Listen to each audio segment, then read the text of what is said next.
Mysterious and sometimes unexplained patterns materializing seemingly overnight in crop fields are nothing new. In fact, they could have been appearing for centuries. This video is not intending to take any particular position on the strange phenomenon known as crop circles. It is simply going to look at a fascinating historical case and the current situation as new figures have revealed the UK's hotspot for the field patterns. The example of the so-called mowing devil was revealed in a pamphlet published in 1678. The intriguing document tells of a strange incident in a field somewhere in the county of Hertfordshire, England. A more precise location was not provided, but a staggering image was included showing what appeared to be a crop circle being cut by a small goat-like devil. The pamphlet recounts a story of a skinflint farmer who refused to pay for a labourer to mow his field, saying he'd prefer for the devil to do it instead. The story goes that night his field appeared to be in flame. The next morning it was found to be perfectly mowed, that no mortal man was able to do the like. The pamphlet read, "The Mowing Devil, or Strange News out of Hertfordshire," being a true relation of a farmer who, bargaining with a poor mower about the cutting down 3½ acres of oats upon the mower's asking too much, the farmer swore that the devil should mow it rather than he. And lo, it fell out that very night the crop of oats shewed as if it had been all aflame, but next morning appeared so neatly mowed by the devil or some infernal spirit that no mortal man was able to do the like. Also how the said oats lie now in the field, and the owner has not the power to fetch them away. It continued, "In the said county lives a rich industrious farmer who, perceiving a small crop of his, of about 3½ acres of land which he had sowed with oats, to be ripe and fit for gathering, sent to a poor neighbour whom he knew worked commonly in the summer time at harvest labour, to agree with him about mowing or cutting the laid oats down. The poor man, as it behoved him, endeavoured to sell the sweat of his brows and marrow of his bones at as dear a rate as reasonably he might, and therefore asked a good round price for his labour, which the farmer, taking some exceptions at, bid him much more under the usual rate than the poor man asked above it. So that some sharp words had passed when the farmer told him he would discourse with him no more about it. The argument then continued until, as the pamphlet states, the irritated farmer with a stern look and a hasty gesture told the poor man that the devil himself should mow his oats before he should have anything to do with them, and upon this went his way and left the sorrowful yeoman, not a little troubled that he had disobliged one in whose power it lay to do him many kindnesses." It added, "We will not attempt to fathom the cause or reason of preternatural events, but certain we are, as the most credible and general relation can inform us, that same night this poor mower and farmer departed, his field of oats was publicly beheld by several passengers to be all on a flame, and so continued for some pace to the great consternation of those that beheld it."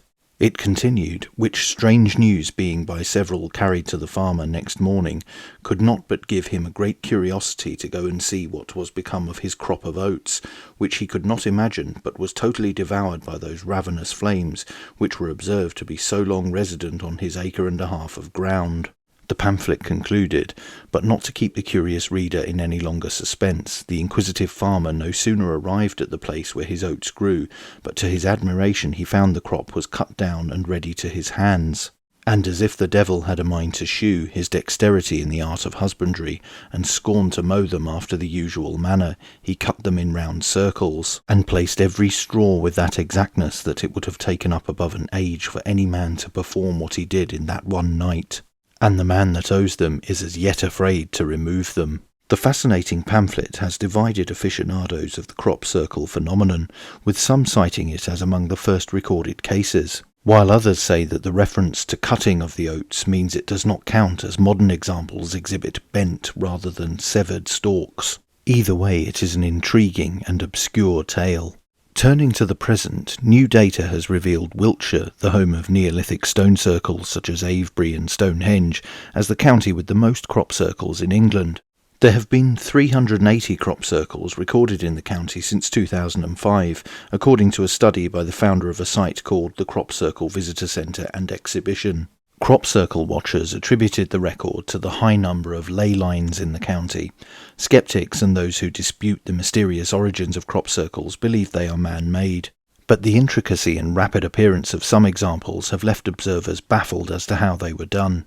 Just like the case of the mowing devil, crop circles are unexplained designs that appear, usually overnight, often in fields of wheat and corn. Monique Klinkenberg, founder of the Crop Circle exhibition in Pewsey Vale, said, "There are obviously man-made ones out there, but if you listen to eyewitness accounts, the unexplained circles have one thing in common: they were formed in minutes or seconds by an invisible source. There is definitely a mystery going on, but it's very hard to label the source, whether it is extraterrestrial, paranormal, or just nature." She added that she believed the reason for Wiltshire's record number was the numerous ancient sites there. "The county is so famous for those sites of heritage, and I believe that crop circles are attracted to those places," she said. She added, "What a fantastic record to hold." In order to try to find out the extent of official government involvement in the phenomenon, I contacted two departments using Freedom of Information laws. These were the Department for the Environment, Food and Rural Affairs, DEFRA, and the Ministry of Defence, MOD. The request I submitted read, "Please provide details of all investigations by the Ministry of Defence or other relevant government agencies or MOD contractors into so-called crop circles from 2018 to the present, second quarter of 2023. Please include as much detail as possible, such as date, location, assets deployed, measurements, scientific data, and any conclusions as to the cause or creation of said crop circles." DEFRA responded within a couple of days, but its answer did not provide anything of substance. The main message read, "Following a search of our electronic records, we have established that the information that you have requested is not held by DEFRA." The Ministry of Defence took just under 3 weeks to reply with a fairly straightforward answer signed by the Air Command Secretariat. It read, "I am treating your correspondence as a request for information under the Freedom of Information Act 2000, FOIA. A search for the information you have requested has now concluded.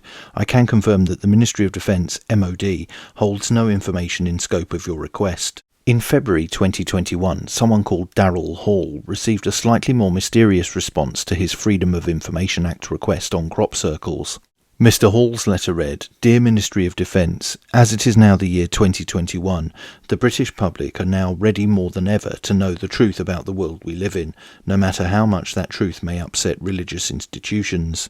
My first request for information relates to the ordered attendance of British military helicopters/personnel by senior commanders of the RAF/Army to the locations of the very famous crop circles/formations that have appeared worldwide for many, many years in fields of wheat, barley, etc., to the amazement of the free-thinking public. How many times have British military hardware/personnel, by hardware I am referring to helicopters or passenger vehicles, been deployed to the location of crop circles/formations, either by direct order or some other means?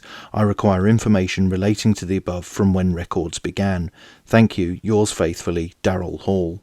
The Ministry of Defence response read, "Having undertaken initial searches, I must advise that under Section 12(2) of the Act, I am unable to confirm what and how much information relating to your request the Ministry of Defence holds without exceeding the cost limit. Section 12, Disproportionate Costs of the Act, makes provision for public authorities to refuse requests for information where the cost of dealing with them would exceed the appropriate limit, which for central government is set at £600. This represents the estimated cost of one person spending 3.5 working days in determining whether the department holds the information and locating, retrieving and extracting it.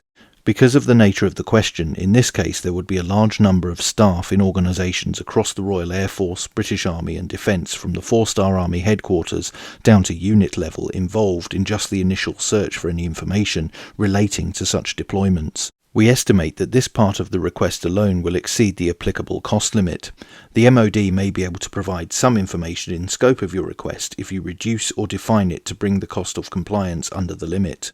A request for information since records began, and spanning across two services, is always likely to be problematic because of its wide scope. You might have more success if you were to ask for specific information, for example deployments in a specific time frame from one armed service to a particular location and involving a specific piece of equipment. Further advice on making a request for information under the Act is available from the Information Commissioner's website. Please contact me if you would like to refine your request or require advice on doing so. Under Section 16, Advice and Assistance of the FOI Act, you may find it useful to know that the MOD operated what became known as a UFO desk up until its closure in 2009, and it is possible that these would have included references to crop circles. All of these reports have been transferred to the National Archives at Kew, Richmond, Surrey. So, what do you think causes crop circles, and do you think the strange case of the mowing devil counts as one? Let me know in the comments below, and don't forget to like, share, and most importantly subscribe, and you can also support the channel on Subscribestar via the link in the description. Thanks for watching, bye for now.